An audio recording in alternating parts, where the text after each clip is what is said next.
दर्शक बंधु आज माया और ममता सीरियल रे घटिबाकू जाउछि एमिति एक विस्फोरक खेल जहाँ समस्तंकु हतबाक करदेब। न्याय और षडयंत्र मध्यरे आरंभ हेउछि एक भयंकर चाल। एमएलए भैरव भरद्वाज कहे तमे तो एमिति कहूच जेमिति एइटा गोटे बहुत बड़ खुशी खबर आम पाई। अरे कोर्ट आदर्श को पुलिस कस्टडी को न पठे आम मुह को गोटे शक्त जाबुड़ा मारिछि जाबुड़ा।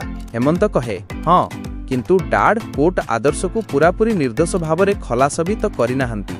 एबे भी आम हातरे गोटे सप्ताहर समय अछि। एमएलए भैरव भरद्वाज कहे हेमंत एते मास हेला तो आमे किछि करि पारिलेनी।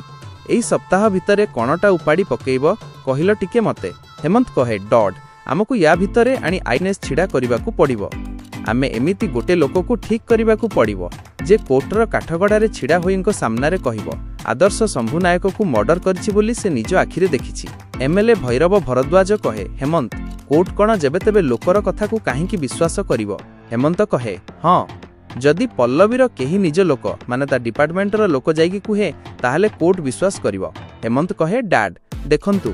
एमएलए भैरव भरद्वाज कहे कण एइटा। हेमंत कहे निज आखिरे देखि नियंतु बहुत सुंदर कपल फोटो ये हेउचंती आईपीएस संजीव तांकु नुहे डॉड तारे थिबा झियो उपरे टिके फोकस करंतु। नीलम रूबीर झियो। एमएलए भैरव भरद्वाज कहे आईपीएस संजीव पल्लवी को छाड़ी नीलम पछरे ता माने कौन संजीव को भल पाए। हेमंत कहे हाँ किंतु रूबी को एसबू पसंद नुहे डैड। एमएलए भैरव भरद्वाज कहे प्लान कौन।